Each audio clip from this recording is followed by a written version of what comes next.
नमस्कार and good evening. आप सभी का स्वागत करते हैं प्रोग्राम स्ट्रेट टॉक पे। मैं हूं गीत आपके साथ। अफगानिस्तान में तालिबान के राज के बाद लगातार चर्चाएं इस बात की रही कि अब सरकार बनेगी तो वो सरकार होगी कैसी, कौन कौन उसमें शामिल होंगे और उनसे क्या उम्मीदें की जा सकती हैं। और सबसे इंपॉर्टेंट बात कि अभी फिलहाल जितने भी अफगानी नेशनल्स वहां पर इस वक्त हैं जो अभी किसी दूसरे देश में जाने की फिराक में हैं, उम्मीदें पाले बैठे हैं, अगर उनको यहीं पर ही मजबूरीवश रहना भी पड़ता है फ्यूचर में भी, तो भी वो उस सरकार में रहकर कितना खुश हो पाएंगे, या फिर कहें कि जो उनके लिए सिचुएशन है वो आगे भी कितनी सामान्य जल्द हो पाएगी।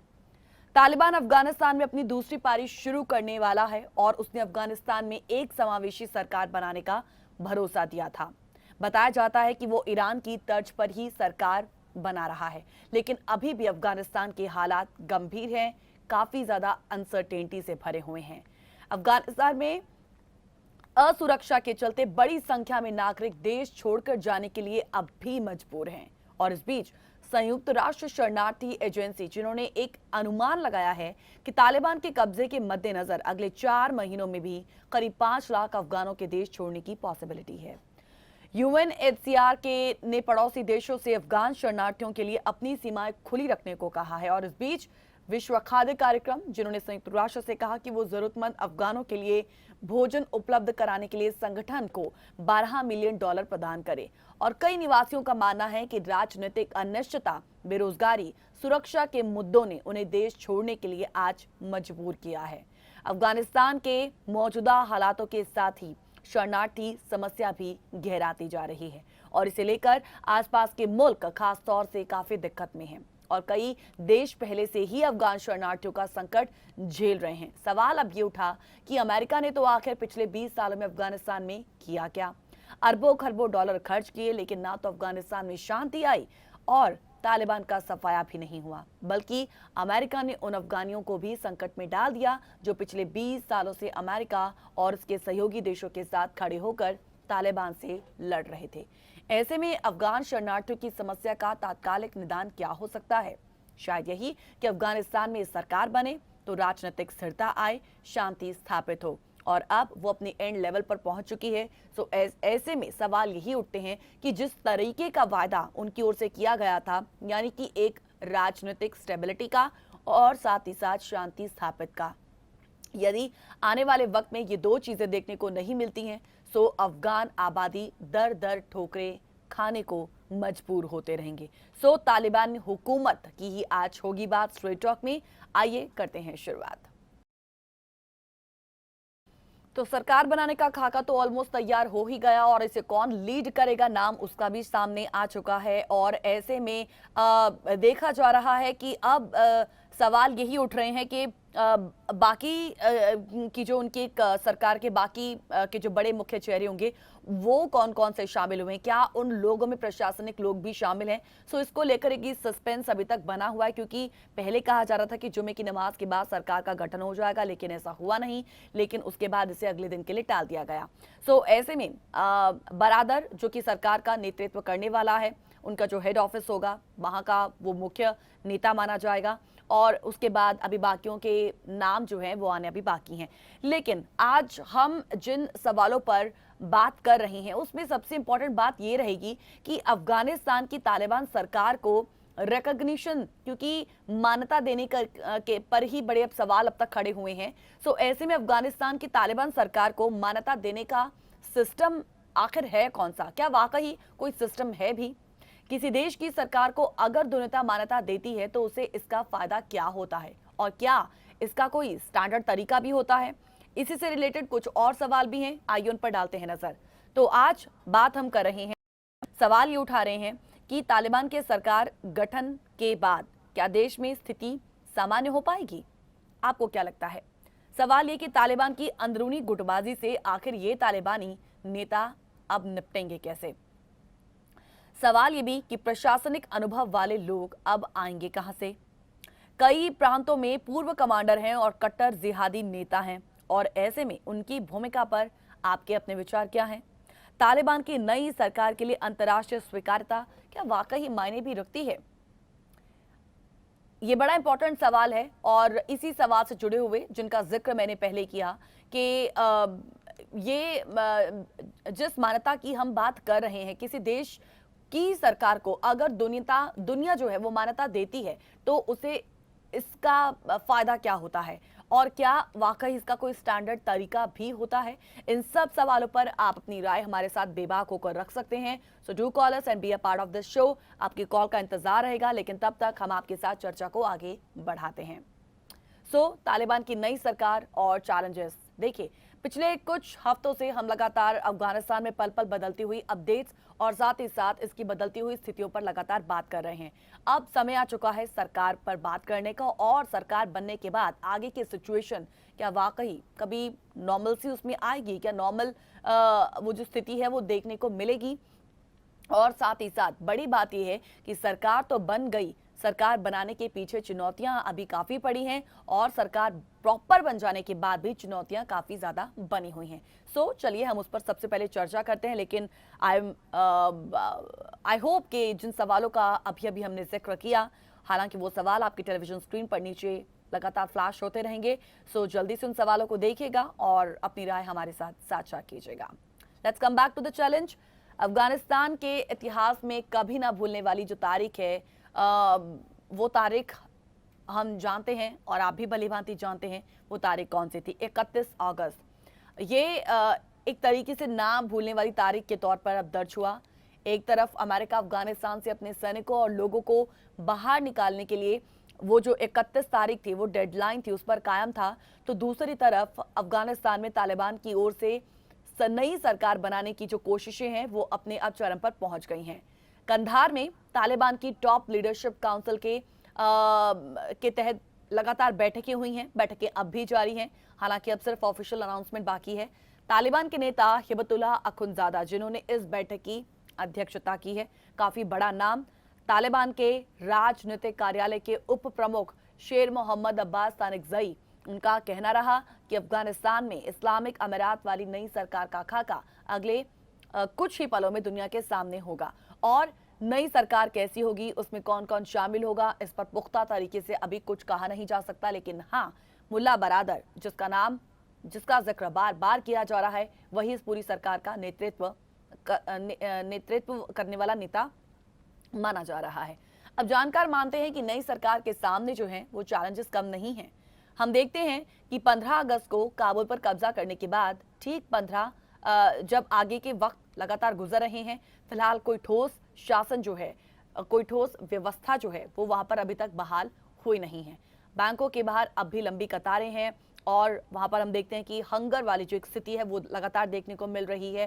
साथ ही साथ हम वहां पर देखते हैं कि महंगाई जो है वो लगातार बढ़ रही है। लोग जो हैं उनकी जिंदगी अभी तक सामान्य हो नहीं पाई है, वो अभी डर के साए में जीने को मजबूर हो चुके हैं। रोजमर्रा की जो जरूरी सामान की किल्लत है उससे लोग अभी दो चार हो रहे हैं और डेफिनेटली जब ऐसी सिचुएशन लोगों के सामने हो तो वहां की जो हुकूमत है होती है उसके लिए ऐसी अव्यवस्था जो होती है वो सबसे बड़ा चिंता का सबब बन जाती है। और इस वजह से तालिबान भी अफगानिस्तान में फैली इस अव्यवस्था को जल्द से जल्द दूर करना चाहेगा और इसको दूर करने का तरीका उन्होंने निकाला भी है। हालांकि चीन से इनकी प्रॉपर पूरी फंडिंग होगी, जिस तरीके से गवर्नमेंट आगे चलेगी, क्योंकि हम देखते हैं कि चाहे वो वर्ल्ड बैंक हो, IMF हो और US से भी मिलने वाली जो फंडिंग है वो तमाम चीजों में अभी फिलहाल रोक लगा दी गई है। वैसे में सवाल यही उठा था कि सोर्स अब कहां से इसका उत्सर्जन किया जाएगा। चीन इसके लिए हेल्प करने के लिए सामने आया है और अब ये होगा कैसे, कितना आसान होगा या फिर कितना मुश्किल, क्या आगे भी ये चीजें यूं ही चलती रहेंगी, हालात क्या वाकई बदलेंगे नहीं, अगर आज फंडिंग हो रही है तो कल को क्या होगा, ये तमाम चीजें अभी फिलहाल इन सब में अनिश्चितता का माहौल बना हुआ है। अब माना जा रहा है कि तालिबान के सामने चुनौतियां दो तरह की हैं। पहली चुनौती वो जो सरकार बनने के समय पेश आ रही है, दूसरी चुनौती वो जो नई सरकार के गठन के बाद शुरू होगी। बात करेंगे इस पर भी, लेकिन पहले एक छोटा सा ब्रेक, जल्द लौटेंगे। Welcome back after the break. बात आज स्ट्रेट टॉक में तालिबानी हुकूमत के साथ साथ उसे मान्यता देने के लिए कुछ जो पैरामीटर सेट पूरी दुनिया में किए गए हैं, आज हम उसकी बात कर रहे हैं। और ऐसे में हम चाहेंगे कि हमारे व्यूअर जो इस वक्त हमारे साथ जुड़े हुए हैं, हमें वॉच कर रहे हैं, वो भी अपनी राय हमारे साथ जरूर इस पर साझा करें। सो ब्रेक में जाने से पहले हम लगातार उन चैलेंजेस की बात कर रहे थे और जिक्र हमने किया था कि सरकार बनने तक जो चैलेंजेस हैं और सरकार बनने के बाद के जो चैलेंजेस हैं वो कैसे हैं। सो देखिए, पहली चुनौती जब हम इसकी बात करते हैं तो ये देखने वाली बात है कि नई सरकार में तालिबान के जो राजनीतिक गुट हैं, दोहा गुट, उनको ज्यादा ताकत मिलती है और फिर लड़ाई लड़ने वाले सिपाह सालार मिलिट्री गुट्स को।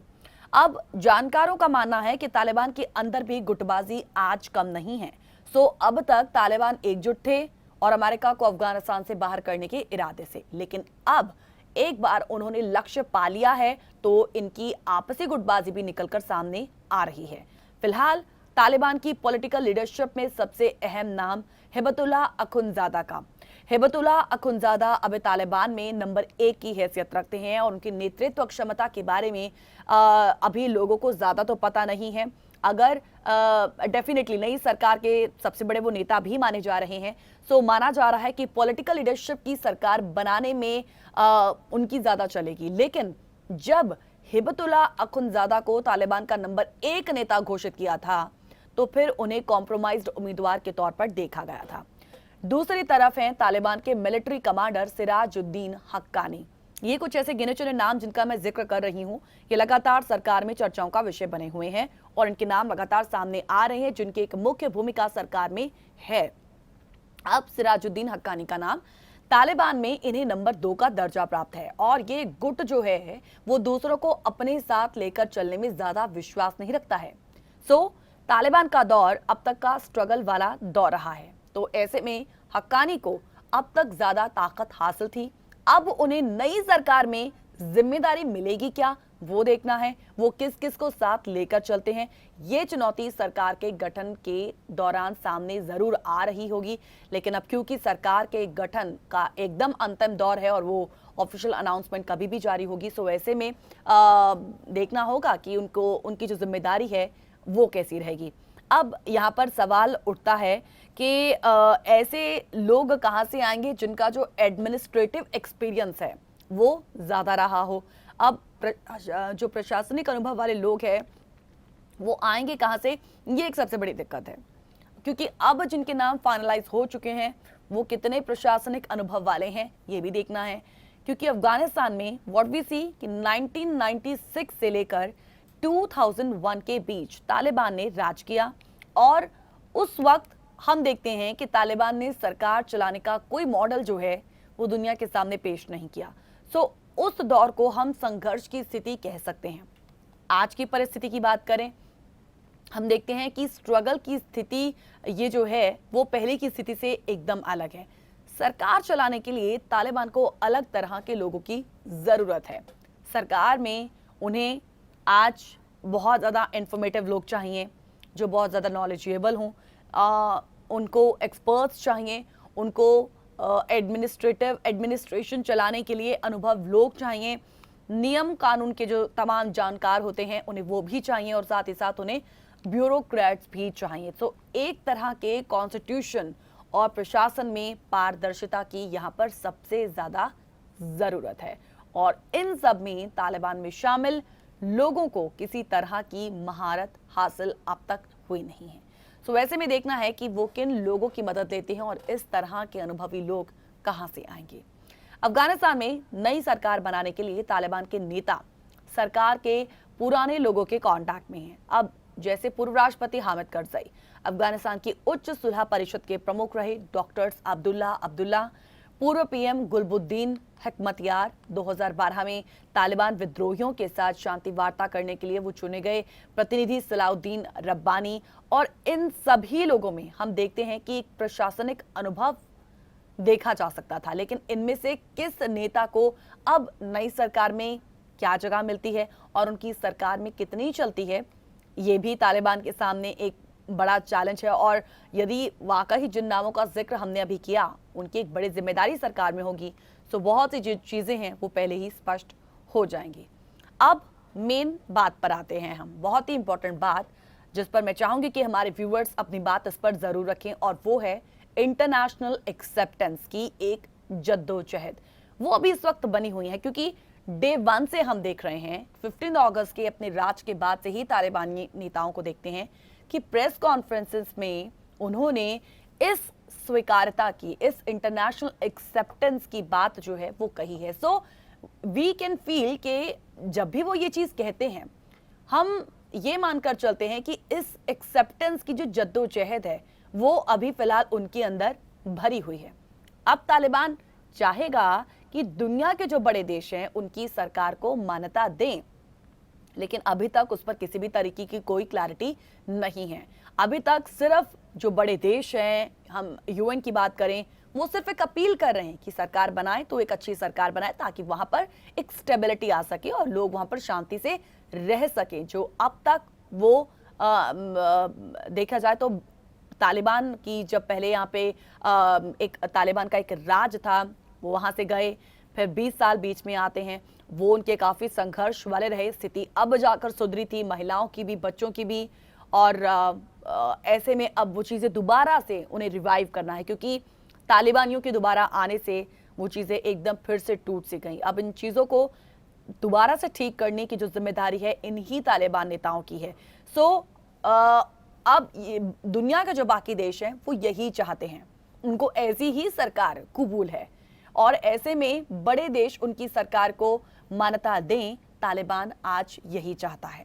चीन, रूस, पाकिस्तान जैसे देशों की तरफ से तालिबान के लिए उत्साह वाले बयान जो हैं वो अभी तक जरूर आए हैं, फंडिंग भी वो दे रहे हैं, लेकिन अभी तक रिकॉग्निशन उन्होंने दिया नहीं है। सो ज्यादातर देश जो हैं वो उनकी सरकार का पहला स्वरूप देखने का अभी फिलहाल इंतजार कर रहे हैं कि इनका मॉडल किस तरीके का है। ईरानी मॉडल हालांकि कहा जा रहा है। तालिबान की नई सरकार के लिए अंतर्राष्ट्रीय स्वीकार्यता क्या वाकई मायने रखेगी, क्योंकि ये हम बात इसीलिए कर रहे हैं क्योंकि फॉरेन फंडिंग जो है वो अब बंद हो चुकी है। सो अफगानिस्तान सरकार का 75% जो खर्च है वो इसी विदेशी मदद पर ही अब तक डिपेंड करता आया है। सो ऐसे में अमेरिका और IMF इससे फंडिंग रोकने से सरकार चलाना मुश्किल जरूर है, हालांकि चीन इसके लिए सामने जरूर आया है। अफगानिस्तान की जीडीपी की बात करें तो इसका जो आधा हिस्सा है वो विदेशी मदद के जरिए आता है। अब वो विदेशी मदद जो है वो बिल्कुल बंद हो चुकी है। सो इस वजह से वहां आर्थिक गतिविधियां फिलहाल बंद हैं। कई लोगों को तनख्वाह नहीं मिली है, जगह जगह परिवार भुखमरी के शिकार हो रहे हैं।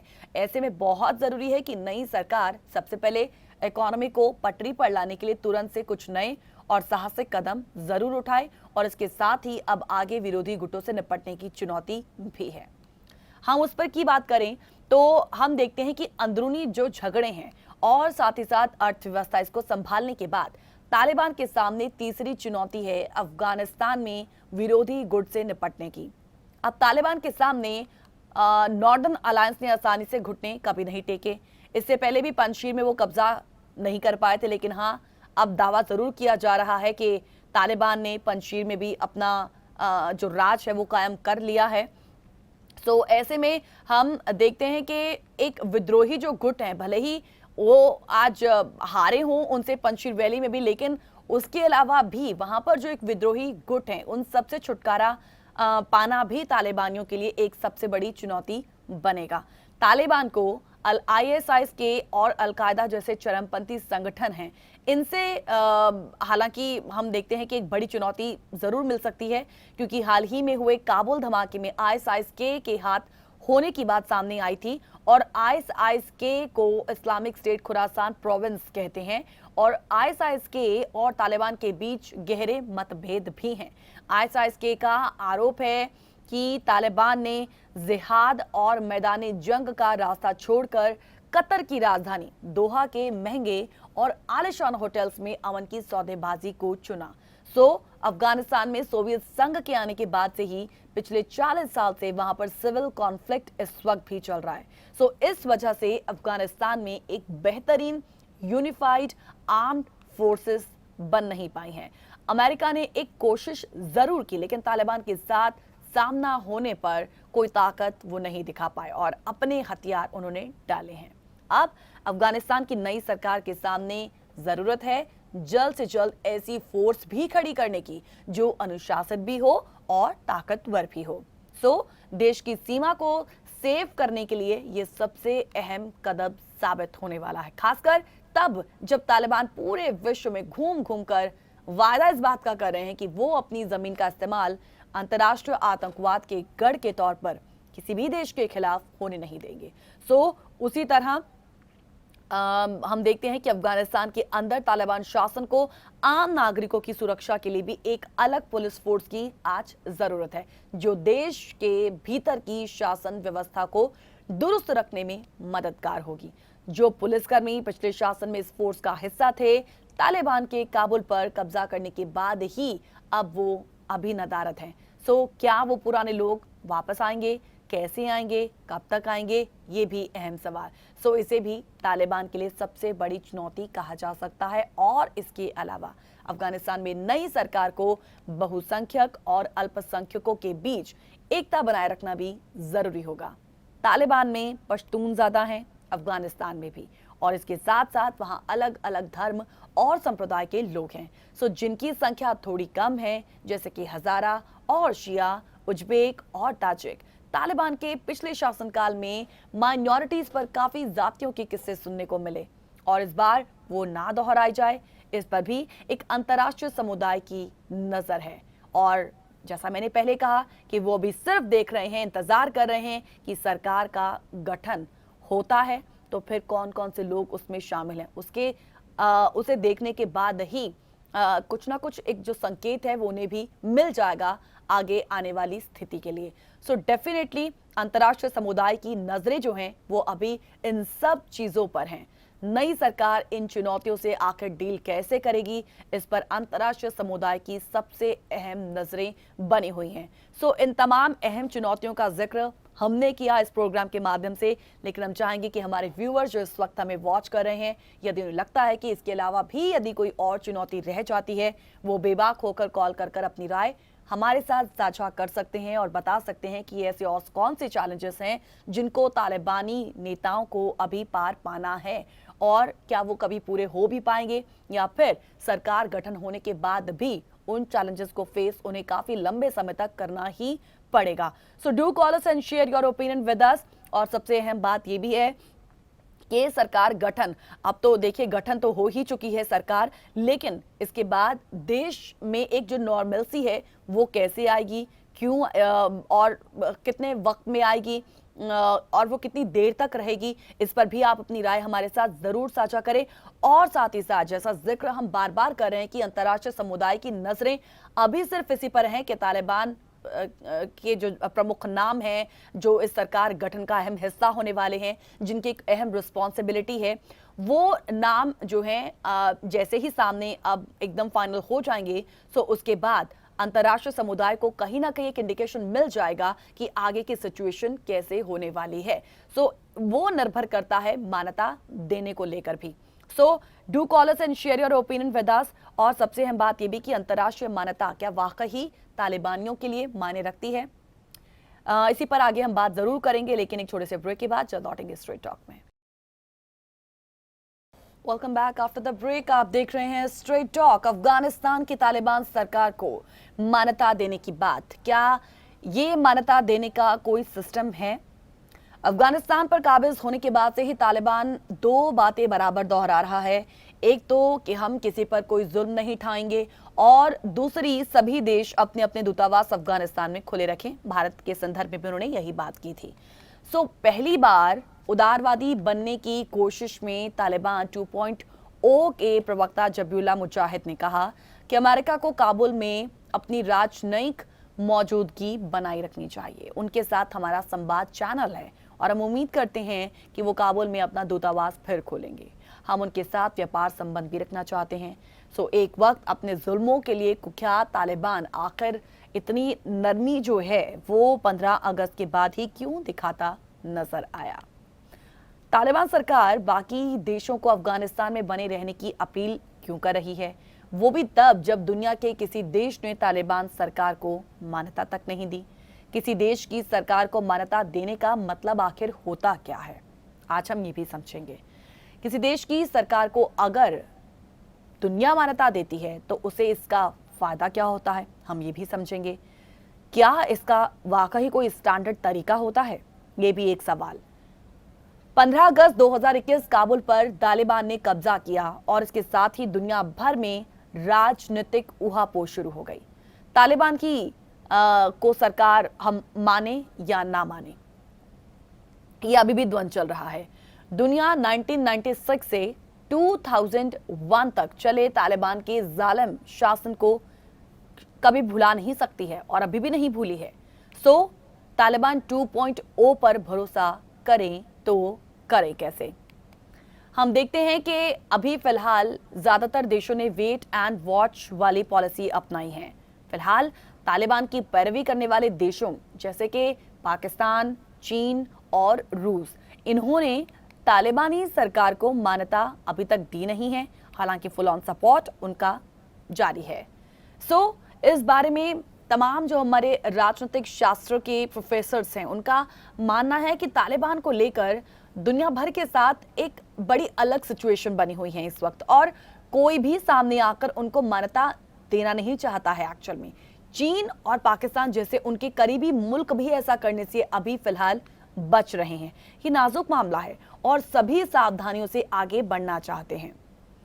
यूरोपियन यूनियन के एक प्रवक्ता है पीटर स्टेनो, उन्होंने तालिबान सरकार की मान्यता को लेकर एक बयान दिया था और उस बयान में कहा था कि तालिबान को उनके काम के जरिए परखा जाएगा, कैसे वो विश्व बिरादरी को किए गए वायदों को निभाता है और कैसे वो लोकतंत्र के जो मूलभूत नियम हैं और जो कानून है उनके शासन को अपनाता है।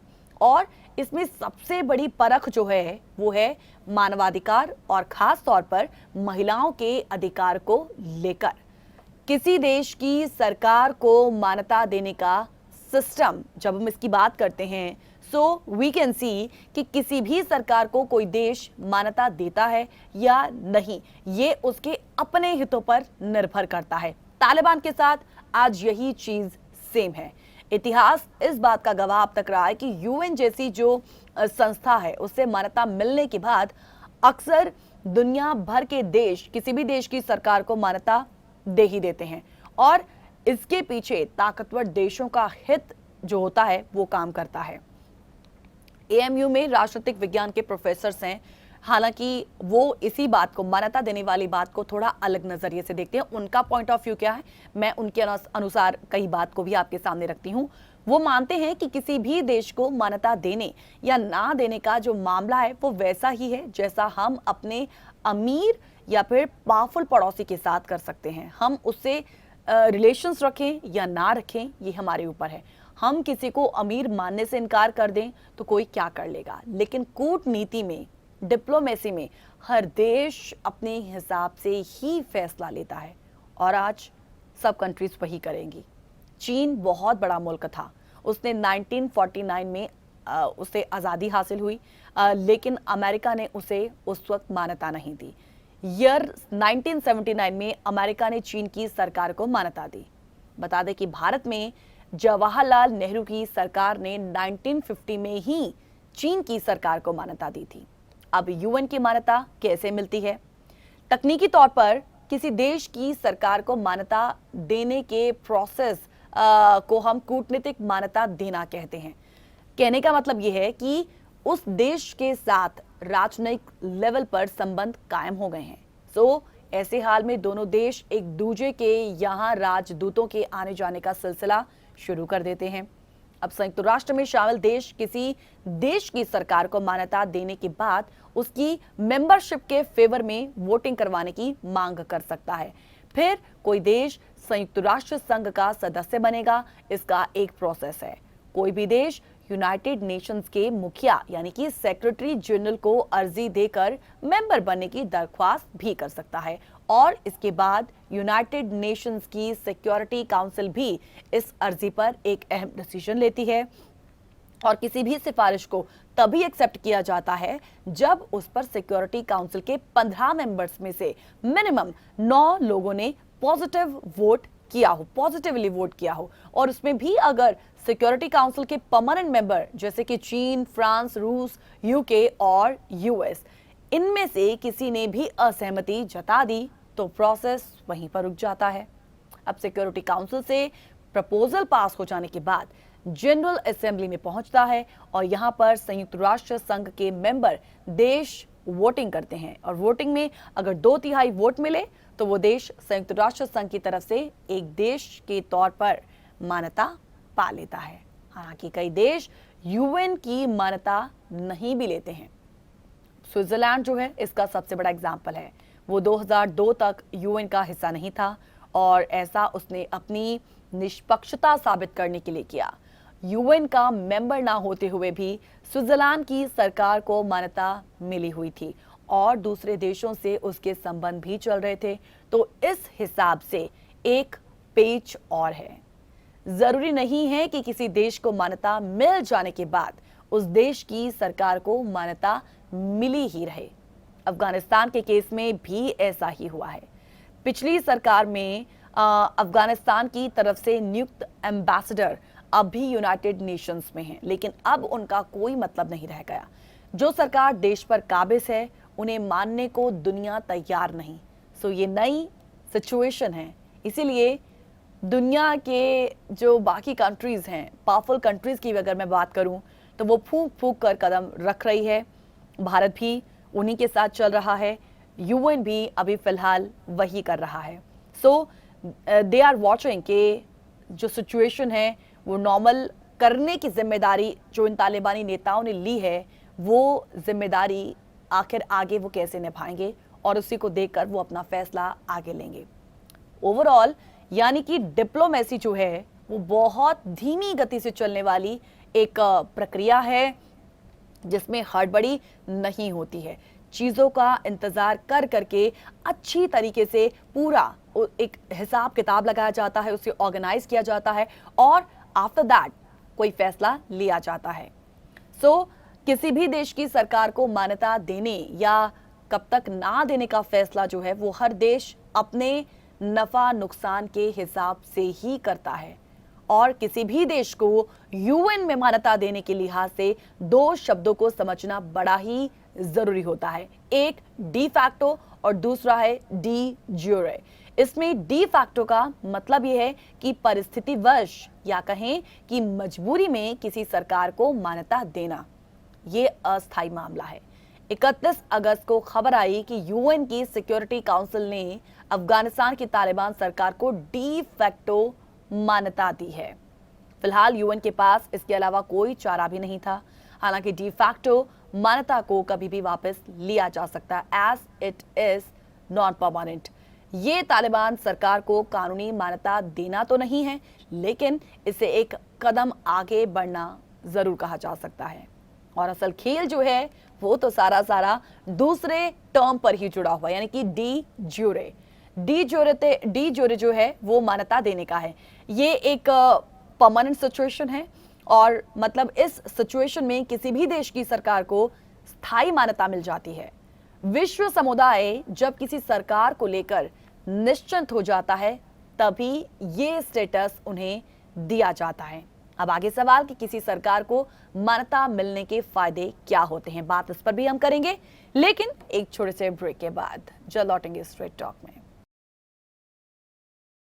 तैयारी तालिबानी हुकूमत पर आज बात कर रहे हैं और आप सभी का एक बार फिर से स्वागत करते हैं स्ट्रेट टॉक में। और ब्रेक में जाने से पहले जैसा कि आपने सुना कि हम लोगों ने लगातार मान्यता देने के एक प्रोसीजर को समझा है। हालांकि मान्यता बाकी कंट्रीज की जो होती है वो सिर्फ अपने फायदे के लिए एक होती है, अपना हित वो जरूर देखते हैं। और ऐसे ही यूएन भी जो दो टर्म्स पर चलता है और अभी फिलहाल पहली टर्म जो हमने डी फैक्टो की बात की थी वो उस पर अभी फिलहाल कायम है। अभी डी ज्यूरे जो है वो बहुत अभी लंबा सफर वो तय करने वाला है।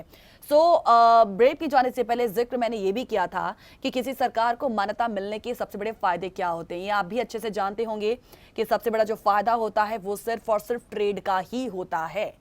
सरकार को मान्यता मिलने से उस देश के साथ जो बाकी दुनिया की आर्थिक गतिविधियां हैं वो एक तरीके से ट्रैक पर आ जाती हैं, क्योंकि वो शुरू हो जाती हैं। अफगानिस्तान के केस में ये इसलिए भी जरूरी है क्योंकि तालिबान के आने के बाद वहां पर दूसरे देशों से जो कारोबार है वो अभी ठप पड़ चुका है और देश जो है वो बुरे आर्थिक हालातों की तरफ बढ़ रहा है। अफगानिस्तान को दूसरे देशों से मिलने वाली आर्थिक मदद जो है वो पूरी तरीके से बंद हो चुकी है और सरकार को मान्यता मिली तो वर्ल्ड बैंक और आईएमएफ से लोन मिलने का रास्ता जो है वो आगे खुलेगा। हालांकि वो बहुत अभी बड़ी बात है, लंबी बात है। फिलहाल यूरोपियन यूनियन, अमेरिका और ब्रिटेन इन्होंने अफगानिस्तान के लिए अपने सभी सहायता कार्यक्रम रोक दिए हैं। अफगानिस्तान सेंट्रल बैंक का जो रिजर्व पैसा है वो दूसरे देशों में है और उसे भी फ्रीज किया गया है। आईएमएफ जो है वो पिछली सरकार को सितंबर में $400 मिलियन यानी कि तकरीबन 2900 करोड़ रुपए देने वाला था, लेकिन तालिबान सरकार के आने के बाद उसने वो पैसा भी अभी फिलहाल रोक दिया है। मतलब साफ है कि जब तक सरकार को मान्यता नहीं मिलती डॉलर फंसे रहेंगे। मान्यता देने पर भारत की कूटनीति की अब हम बात करेंगे। भारत ने भी देखिए कई देशों को मान्यता अभी फिलहाल नहीं दे रखी है और ऐसे ही कुछ देशों के यदि हम नाम आपके सामने रखें वो हैं Kosovo, Somaliland, Taiwan, Abkhazia, Sahrawi Republic और साउथ ओसेटिया। कोसोवो को लेकर जब हम बात करते हैं तो ये साल 2018 में एक अजीब सिचुएशन पैदा हो गई थी। तब भारत में महिला बॉक्सिंग की वर्ल्ड चैंपियनशिप चल रही थी और कोसोवो की जो महिला बॉक्सर हैं डोजेंटा सदीकू, उनको भी इसमें हिस्सा लेना था। चूंकि भारत इस देश को मान्यता नहीं देता था इसीलिए उन्हें वीजा देने से इनकार कर दिया गया। सो इसी तरीके का फैसला भारत ने ताइवान के मामले में भी लिया। वो ताइवान को चीन से अलग देश नहीं मानता। हालांकि भारत ने 1947 से 1950 के बीच ताइवान को मान्यता दी थी लेकिन फिर वापस ले ली। कहने का मतलब यह है कि भारत भी बदली परिस्थितियों के हिसाब से देशों से अपने रिश्तों के एक डायनामिक्स जो है वो सेट करता रहा है। सो इसमें कई इस्लामिक कंट्रीज भी हैं जहां आदर्श लोकतंत्र नहीं है, लेकिन भारत से उनके रिश्ते जो हैं वो बहुत अच्छे हैं और भारत उन्हें मान्यता भी देता है। मिसाल के तौर पर ईरान को ले सकते हैं आप। उससे भारत के रिश्ते जो हैं वो आजादी के बाद से ही काफी मजबूत रहे। भारत के 3 पीएम जवाहरलाल नेहरू, इंदिरा गांधी और मोरारजी देसाई ईरान यात्रा पर गए और ईरान के शाह ने भी 1978 में भारत की यात्रा की। लेकिन 1979 में एक बड़ी घटना घट गई और दुनिया भर में ईरान को लेकर हलचल शुरू हुई। ईरान में इस्लामिक क्रांति हुई और लोगों ने वहां शाह की सरकार को उखाड़ फेंका। धार्मिक गुरु आयतुल्लाह खुमैनी को देश का सुप्रीम लीडर चुना गया और शरिया के नियमों के हिसाब से देखें तो कानून तय किए गए। एक लोकतंत्र समर्थक देश के तौर पर भारत के सामने भी ईरान की सरकार को मान्यता देने या ना देने की चुनौती सामने उस वक्त आई और इसी के चलते भारत ईरान के रिश्ते ठंडे बस्ते में चले गए। और फिर 1990 के एरा में संबंध सुधरने शुरू हुए। पीएम नरसिंह राव ने 1993 में ईरान का दौरा किया। 1995 में ईरानी प्रेसिडेंट अकबर हाशमी रफसंजानी भारत आए और रिश्ते फिर से चल पड़े।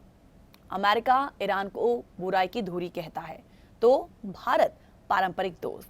फिलहाल तालिबान के मामले में सब अब इंतजार ही कर रहे हैं उस कुंजी का जो रिश्तों को लेकर पैदा हुई ऊहापोह का ताला कभी ना कभी खोले। So we are also waiting कि अब आगे होगा क्या।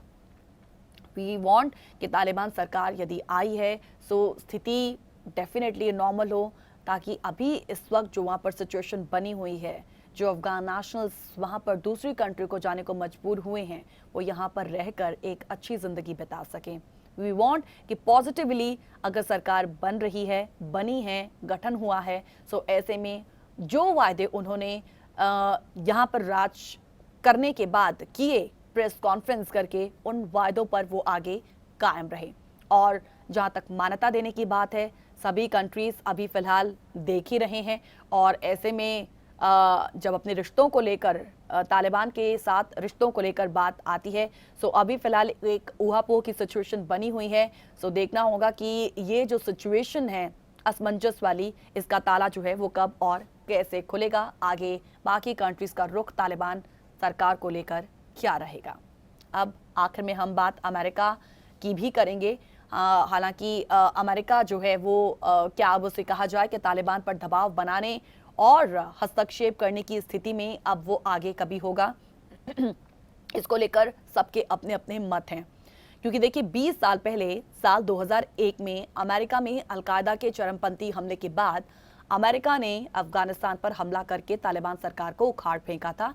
लेकिन 30 अगस्त 2021 के दिन अमेरिका ने आखिरकार अफगानिस्तान से अपना पल्ला झाड़ा और अमेरिकी राष्ट्रपति बाइडेन ने अपने सारे फौजी अफगानिस्तान से निकाल लिए।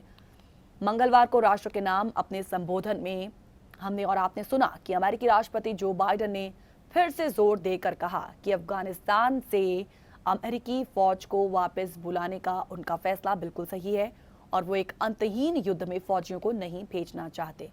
उन्होंने कहा कि अफगानिस्तान युद्ध खत्म हुआ, मेरा फैसला बिल्कुल सही है, अमेरिका के लिए ये बेहतरीन फैसला है।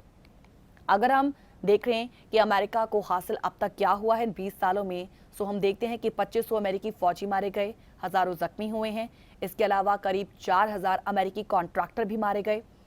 अफगानिस्तान का युद्ध खत्म करने का वादा जो बाइडेन की ओर से किया गया था और उन्होंने इसे पूरा भी किया। बाइडेन ने 1,30,000 से अधिक अमेरिकी नागरिकों और अन्य लोगों को अफगानिस्तान से सुरक्षित बाहर निकालने के लिए अमेरिकी फौज और अन्य अधिकारियों की तारीफ भी की और कहा कि जो अमेरिकी नागरिक अफगानिस्तान से निकलना चाहते थे उनमें से 90% अमेरिकियों को निकाला गया। हालांकि अब भी करीब 200 अमेरिकी नागरिक अफगानिस्तान में हैं। उनको निकालने के लिए अमेरिका ने तालिबान से वादा लिया है कि वो उन्हें सुरक्षित तौर पर निकलने में उनकी मदद करें। अमेरिका कहता है कि अब भी अमेरिका का ग्रीन कार्ड रखने वाले बहुत से लोगों के अलावा करीब 40,000 ऐसे अफगान नागरिक भी हैं जो अफगानिस्तान से निकाले जाने के इंतजार में हैं, जिन्होंने अफगान युद्ध के दौरान अमेरिकी फौज की मदद की। अमेरिकी राष्ट्रपति बाइडेन के अफगानिस्तान से सेना निकालने के फैसले का एक और जहां बहुत से अमेरिकी स्वागत करते हैं, वहीं जिस तरह से अफरा तफरी में अमेरिका वहां से निकला उससे लोगों में बेचैनी भी है। सवाल यही कि क्या बाइडेन प्रशासन के पास पहले से कोई योजना तैयार नहीं थी? क्या सेना और दूसरे अमेरिकी और उनके सहयोगियों को सुरक्षित निकाले जाने के लिए कोई योजना बनाई नहीं गई थी? सवाल ये भी उठ रहे हैं कि जब अमेरिका अफगानिस्तान में मौजूद था तब वो तालिबान पर जोर डाल नहीं सका, तो अब ये कैसे मुमकिन होगा कि वो अपनी बात मनवाने और समझौते के तहत तय हुई बातों के लिए तालिबान को बाध्य कर सकेगा? अमेरिकी प्रशासन का मानना है कि तालिबान पर दबाव डालने के लिए अमेरिका के पास कई हथकंडे हैं।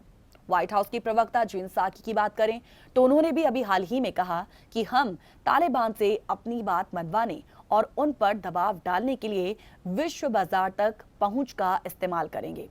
संयुक्त राष्ट्र के प्रस्तावों का प्रयोग किया जाएगा और इसके अलावा तालिबान के साथ हमारा कॉन्टैक्ट का जो चैनल है वो अभी खुला हुआ है। जो बाइडेन ने भी इन्हीं आलोचनाओं पर जवाब देते हुए साफ स्पष्ट कहा कि उन्होंने तो पिछले राष्ट्रपति ट्रंप के तालिबान के साथ किए गए समझौतों पर ही अमल करते हुए अमेरिकी फौज को वापस बुलाया। अमेरिकी प्रशासन ये दावा करता है कि वो अब भी अपने हितों के लिए अफगानिस्तान में हवाई हमले कर सकता है। अमेरिकी राष्ट्रपति जो बाइडेन कहते हैं कि अमेरिका के लिए अब साल 2021 के खतरे साल 2001 के खतरों से काफी अलग हो चुके हैं, लेकिन उन्होंने ये भी साफ कर दिया है कि वो चरमपंथियों को छोड़ेंगे नहीं, चाहे वो कहीं भी छुप जाएं। अंतर्राष्ट्रीय मामलों के कुछ जानकारों का इस पर मानना है कि अमेरिका अफगानिस्तान से वापसी भले ही कर चुका हो, लेकिन अब भी चरमपंथियों के खिलाफ उसकी जंग खत्म नहीं हुई है। माना जा रहा है कि अमेरिका विभिन्न मुद्दों को लेकर तालिबान पर राजनयिक दबाव डालने के लिए पाकिस्तान, तुर्की और कुछ अरब देशों की भी मदद ले सकता है। अब अमेरिका ने काबुल से अपना राजनयिक दूतावास हटाकर दोहा भेजा है, जहां से तालिबान ने संबंधित राजनयिक मामलों का कामकाज शुरू करेगा और आगे की जितनी भी चीजें हैं उनको सेट किया जाएगा। ओवरऑल अब आज जब हमने इस प्रोग्राम के माध्यम से तालिबानी हुकूमत की बात की है, व्हाट वी सी कि अब जैसा मैंने जिक्र किया कि मान्यता देनी है नहीं देनी है, इसको लेकर ही अभी फिलहाल एक अनसर्टेनिटी बनी हुई है। लेकिन उस अनसर्टेनिटी से ज्यादा महत्वपूर्ण वो अनसर्टेनिटी है जो इस वक्त अफगानिस्तान में हमें देखने को मिल रही है। उस अनसर्टेनिटी को यानी कि उस अनिश्चितता के दौर को खत्म करना ही एक सबसे बड़ी रिस्पॉन्सिबिलिटी इन तालिबानी नेताओं के हाथों में है, जिन्होंने वादा ठीक 15 अगस्त यानी कि अफगानिस्तान काबुल में कब्जा करने के बाद लिया था, लोगों से लिया था। सो अभी तक की जो सिचुएशन, उसके हिसाब से बहुत से जो पूर्व सलाहकार हैं और इससे जुड़े तमाम जो एक्सपर्ट्स हैं, डिफेंस एक्सपर्ट्स हैं, उनका मानना रहा है कि अभी तक 15 अगस्त के बाद की जो सिचुएशन हम देख रहे हैं, जो वहां पर स्थिति अभी तक बनी हुई है, उसके हिसाब से अंदाजा ये लगाया जा सकता है कि वहां पर आगे का जो फ्यूचर है अफगानियों का, वो कैसा रहने वाला है। क्योंकि शरिया कानून तो लागू होगा ही और वो होना ही था, लेकिन उसके साथ साथ महिलाओं को लेकर जो अभी फिलहाल सिचुएशन है, वो बच्चे जिन्होंने अभी तक 20 सालों में वहां पर बहुत कुछ पाया है, आगे का उनका फ्यूचर कैसा रहने वाला है, ये सब, इन सब चीजों का संकेत जो है वो इन कुछ ही हफ्तों में मिल चुका है। लेकिन कुछ एक लोगों का ये भी मानना है कि अब क्योंकि तालिबान के जो नेता हैं वो 2.1 से अब 2.0 से काफी या अलग हो चुके हैं। सो ऐसे में अब वहां पर पढ़े लिखे लोग आए हैं और ऐसे में भले ही बहुत पुराने प्रशासनिक अनुभव वाले नेता सरकार में शामिल हों, लेकिन पढ़े लिखे जो लोग अभी इस वक्त सरकार में शामिल हुए हैं, उनका भी एक दर्जा अहम रहने वाला है, उनकी एक अलग सोच रहने वाली है। सो डेफिनेटली ये जो लोग होंगे वो अफगानिस्तान में एक नॉर्मलसी लाने में मुख्य भूमिका निभाने वाले हैं। सो द्वंद्व मत इस पर सबके अलग अलग इस वक्त बने हुए हैं और यही जो चीजें डिपेंड करेंगी कि आगे तालिबान के गठन, तालिबान सरकार के गठन के बाद यहाँ पर स्थिति कैसी रहने वाली है। So we also feel the same, we also wish the same कि जिस नॉर्मलसी की बात हम लगातार कर रहे हैं, वो नॉर्मलसी वो आने वाले वक्त में जरूर देखे। अनिश्चितता के जो बादल इस वक्त छाए हुए हैं, वो बादल जल्द से जल्द छट जाएं। लेकिन उसके साथ साथ चुनौतियां, जिसका जिक्र हमने प्रोग्राम के वेरी स्टार्टिंग में किया, उन चुनौतियों को पार पाना भी अभी फिलहाल इन तालिबानी नेताओं के हाथ में है। क्योंकि अभी एक अंदरूनी गुटबाजी जो चल रही है, उस गुटबाजी से आगे उनके लिए मुसीबतें डेफिनेटली खड़ी होंगी। सो सरकार गठन तो हो चुका है और सरकार वो आगे अच्छे से चले, उसके लिए इन विद्रोही गुटों को और साथ ही साथ इस अंदरूनी गुटबाजी को खत्म करना सबसे इंपॉर्टेंट चीज है। देखना यह होगा कि इस अंदरूनी गुटबाजी को खत्म करने के लिए तालिबानी जो नेता है वो क्या हथकंडा अपनाएंगे, उनके क्या अलग से मास्टर स्ट्रोक रहेंगे। और साथ ही साथ जहां तक हम बात प्रशासनिक अनुभव यानी कि एक एडमिनिस्ट्रेटिव एक्सपीरियंस वाले लोगों की करते हैं, सो डेफिनेटली वहां पर कुछ नेताओं के ऐसे नाम जिसका जिक्र हमने इस प्रोग्राम के माध्यम से भी किया, वो काफी प्रशासनिक अनुभव वाले लोग हैं। सो देखना होगा कि वो भी सरकार को आगे अच्छी सरकार को बनाने में कितना कामयाब हो पाते हैं। और लास्ट बात वही कि अंतर्राष्ट्रीय मान्यता, ये डेफिनेटली तालिबान नेताओं और उनकी सरकार के जो कृत्य आगे रहने वाले हैं, वो आगे की सिचुएशन को कैसे संभालेंगे, पॉजिटिवली संभालेंगे या फिर नहीं। सो ये सब उसी पर डिपेंड करेगा, तभी एक अंतर्राष्ट्रीय मान्यता शायद उन्हें कभी फ्यूचर में मिल पाए। सो इसी नोट के साथ फिलहाल लेंगे इजाजत। स्ट्रेट टॉक में आज के लिए इतना ही।